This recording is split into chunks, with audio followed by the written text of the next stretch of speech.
수요일에 준비하는 지대방 산책, 스님들의 수행 일화를 통해서 바른 가르침을 함께 공부하는 시간입니다.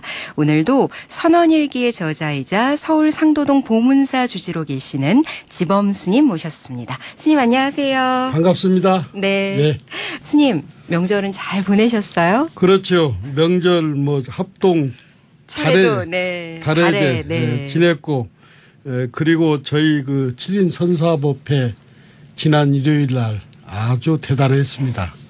그 서강 스님이 오셨는데 명절 연휴인데도 사람이 아주 많았고, 또 이번 주에는 그 호남불교 선의 선두주자인 일수 스님, 백양사 운문함 수자 스님 오셔가지고 서울에 공부하는 불교 공부를 하는 사람들에게 아주 운문사에 할 소리를 보내드릴 것 같습니다. 10시 반에 시작합니다. 10시 반에. 많은 분들께서 또 기대하고 계실 것 같습니다.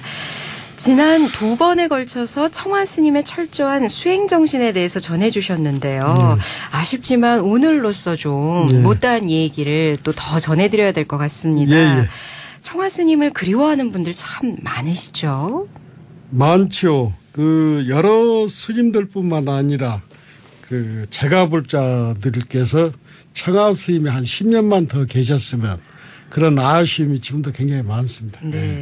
좀 어떤 분들을 소개해 주시겠어요? 오늘은 그 청화 스님을 가까이에서 보고 느꼈던 그 백양사 지금 그 고불 총님 지선 스님께서 방장으로 방장으로 계시죠. 계셨는데 처음에 그 어린 시절에 강원 다닐 때 탁발을 갔는데 보는 순간 부처님의 고행의 모습이었다. 그렇게 굉장히 충격을 받았다고 그래요. 그래가지고 이제 지선 스님이 제야 운동할 때도 청화 스님께서는 상당히 진보적인 분 같아요. 그래서 열려 있는 분이셨죠. 열려 있죠. 그래가지고 지선 스님께서 민주화 운동할 때도 이렇게 찾아와서 보시도 하고 또 감옥에 있을 때 교도소에 있을 때는 영치금도 넣어주고 그래서 그 청화 스님이 여러 번 사양을 하는데 그래도 이것은 자네가 어떻게 쓰는지를 안다. 그러면서 사양을 했는데도 이렇게 주어서 받아서 좋게 썼다고 그래요. 그리고 청화 스님께서는 아무리 민주화 운동, 제야 운동을 하더라도 이 공부를 놓쳐서는 안 된다. 그러면서 늘 공부를 챙기시라고 주문하셨다고 지선 스님께서 백양사 방장 스님께 그런 얘기를 하셨습니다. 또 이 지선 스님께서도 청화 스님의 이런 점은 좀 따르고 싶다 하시지 않으셨을까 싶은데요. 그렇죠. 청화 스님께서는 지선 스님은 세 가지를 좀 담고 싶다. 이대한 버림, 이대한 정진, 그다음에 사부 대중에게 부처님의 가르침을 향하는 이대한 향을 담고 싶다. 이렇게 하셨죠. 그렇군요. 지선 스님의 말씀 먼저 전해드렸고요. 그리고 또 어떤 분이 계실까요? 그 용타 스님이라고, 용타 스님이라고 그분은 대학교 때 이제 그 전남대학교 다닐 때 청화 스님을 만났는데 그 한소관 자기 친구를 통해서 뵀는데 보면 볼수록 뵈면 뵐수록 어떤 청화 스님이 빨려 들어가가지고 그 대학교 다닐 때 출가를 했잖아요. 그래가지고 대학을 졸업하고 독일어 선생을 8년간 하시다가 끝내고 다시 이제 산으로 와서 청화 스님의 가르침을 이렇게 실천했죠. 근데 이제 그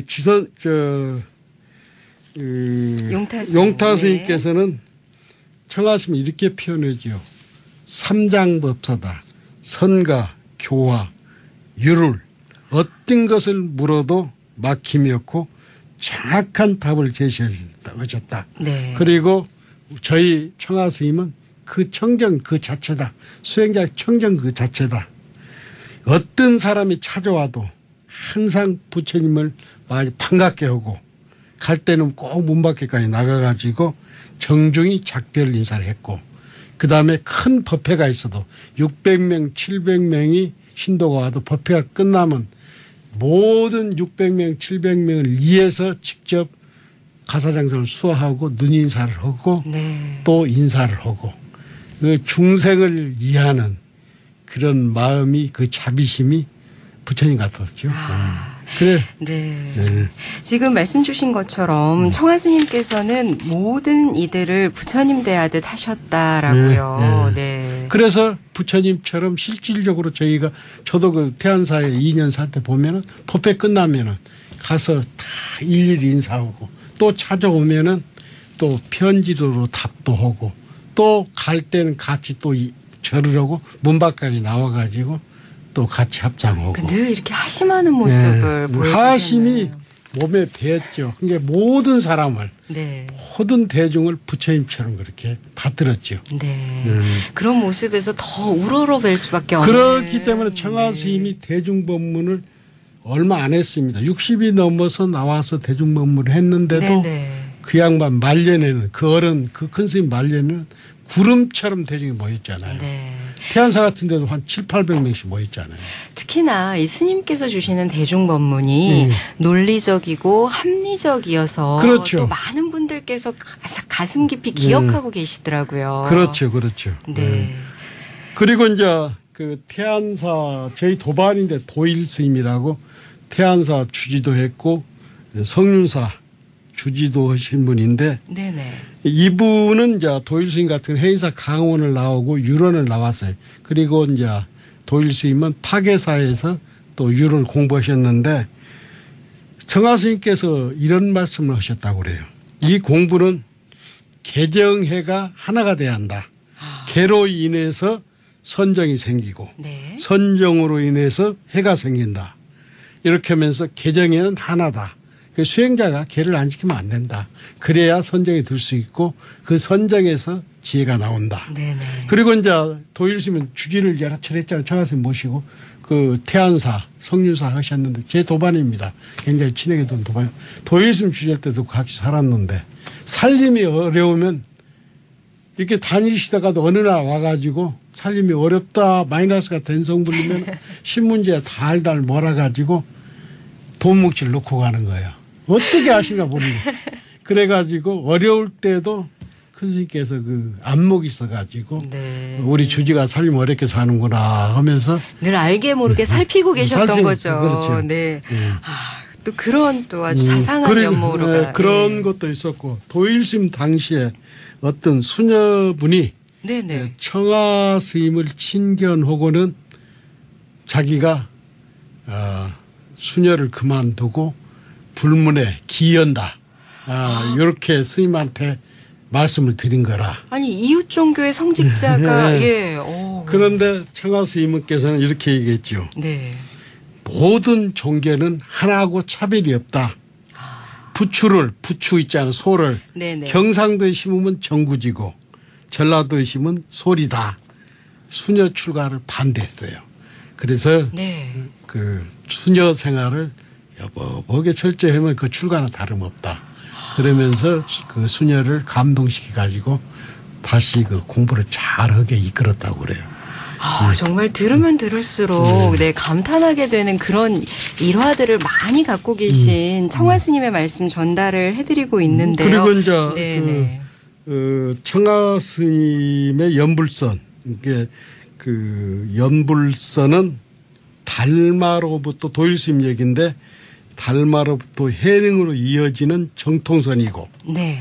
부처님의 가르침을 담아낸 근본선이고 실상선이다. 그래서 본인이 청하 스님을 모시고 주지를 여러 차례 했지만은 네네. 그것은 정말 전통선이고 근본선이고 실상선이다. 이렇게 얘기를 한 적이 있어요. 참 많은 분들께서 청하 스님과 관련된 이 일화들을 갖고 계실 것 같은데요. 제가 이제 아는 그저 전계 대하상인 성우 스님, BTN 회장님이죠. 큰 스님을 우리가 너무 늦게 만났다. 큰 스님께서 10년만 더 계셨으면은 네. 정말 한국 불교가 좋아질 텐데 이 시대 청하 스님의 가르침이 너무 그립다. 그러고 네. 40년을 지금 40년 동안 선방에 다니는 정만 스님이 계십니다. 지금 통수가 계시는데 청하 스님과 같이 3년 결사를 2번 했어요. 시자도 오래됐는데 40년 가까이 제방을 다녔지만 청하 스님 같은 수행자를 잘 뵌 적이 없다. 다시 은사를 모신다 해도 자기는 자기 은사 청하스님을 모시겠다. 그리고 그 얼마 전까지 성륜사 주재했던 명원 스님께서는 네네. 큰 스님의 가르침 핵심은 자비심이고 평등심이다. 그러면서 이렇게 아주 존경했어요. 명원 스님 같은 경우도. 네. 뭐 사실 얼마나 많은 다른 스님들께서도 인연이 있으셨겠어요. 근데 이제 지금 좀 몇몇 스님들을 이렇게 쭉 일화를 소개를 해 주셨는데요. 청화 스님께서는 마지막 열반에 드시는 순간까지도 계율에 입각한 두 타행을 놓지 않으셨다고 그렇죠. 전해지더라고요. 청화 스님께서 그 미국에 갔다 오셔가지고 네. 미국에 갔다 오셔 칠불에 사시고 2003년도에 본인이 임종을 아는 거라. 그러면서 전날 나 그렇게 갈란다. 내일 갈란다. 하고 이제 문도들한테 말씀해 주셨군요. 그 공부 잘해라. 네. 그러면서 마지막 이 개송을 임종계를 이렇게 남겼어요. 2003년 11월 10일 날인데 네. 이 세상 저 세상 오고 감을 상간치 않으니 은혜 입은 것은 대천세계만큼 큰데 은혜 갚은 것은 작은 시내 같음을 한스로 할 뿐이다. 얼마나 겸손합니까? 네네. 은혜 입은 것이 정말로 많은데 은혜 갚은 것은 시냇물 같다고 했잖아. 근데 그 양반이 그 어른께서 우리 사부대장 때 얼마나 큰 가르침을 주셨습니까? 그렇습니다. 근데 여기에서도 임종계에서도 은혜 갚은 것은 작은 시내 같음을 한스로 할 뿐이다. 임종 마지막 돌아가실 때 이렇게 겸손했어요. 그리고 내일 간다라고 말씀 주시면서 다비식은 하지 말라고. 하지 말라고. 예. 그냥 다비식 하지 말고 하지 말라고 했는데 저도 그 현장에 있었는데 네네. 그래도 문도들이라든가 그렇죠. 또 사부대중이 네. 너무 아쉬워가지고 보내드리는 마음이 그래가지고 다비식도 하고 정말 사람이 많이 왔습니다. 저도 현장에 가서 지켜봤었습니다. 네. 오늘까지 이렇게 3번에 걸쳐서 청화 스님에 대한 말씀을 들어봤는데요, 스님. 어떤 말씀으로, 어떤 가르침을 다시 한번 되새겨야 할까요? 청화 스님의 가르침을 이렇게 딱 압축한다면은 반야바라밀에 입각하여 일상삼매와 일행삼매를 무념으로 수행하라는 거죠. 네. 그러니까 금강경 그다음에 육조단경에 입각해서 일상삼매와 일행삼매를 무념으로 공부하라. 네. 이렇게 결론을 내리. 청하 스님 같은 분은 다시 오시기가 어렵습니다. 저는 그 제 중노릇 40년 2년 동안 가까이서 모신 것을 제 삶에 가장 아름다운 시절로 생각하고 있고 지금도 그립습니다. 네. 스님 지금 말씀 주시는데 이 얼굴 표정이 정말 그리움이 가득하세요. 네. 그래서 사실은 이 시간이 조금 더 아쉽게 느껴지시지 않을까. 왜냐하면 청화 스님에 대한 말씀을 해주시는 게 사실 어떻게 이렇게 시간을 한정할 수가 없을 만큼 여러 얘기를 주시고 싶을 것 같거든요. 그래 이번에 저희들 이번 일요일에 오시는 그 일수선사 네. 쉽게 말해서 운문함의 일수선사가 입승을 볼 때 네네. 저도 같이 살았고 그때 저희들 청하 스님 모시고 공부할 때는 정말 밤에는 압록까지 가서 포행하고 일종식하고 장자부라 하고 젊은 시절이라 잠을 안 잔 것 같아요. 큰 스님께서 그렇게 사시니까 그렇죠. 또 함께 하시는 분들도. 그러니까 워낙 감동을 받고 사니까 전체 대중이 사부 대중이 일종식하고 장자부라고 묵어놓고 살았던 것 같아요. 네. 지대방 산책 오늘도 청화 스님의 정진력과 가르침에 대한 귀한 말씀 전해 들었는데요. 우리 시대의 큰 스님에 대해서 들을 수 있었던 이 시간이 그래서 더욱더 소중하게 느껴지는 그런 자리였습니다. 스님의 자비심 또 평등심 또 말씀하셨던 일상삼매와 일행삼매를 무념으로 수행하라는 말씀까지 반야바라밀이니까 네, 늘 기억하도록 하겠습니다. 오늘도 선원일기의 저자이자 서울 상도동 보문사 주지로 계시는 지범 스님께서 말씀 주셨는데요. 스님 오늘도 귀한 자리 함께해 주셔서 고맙습니다. 감사합니다. 고맙습니다.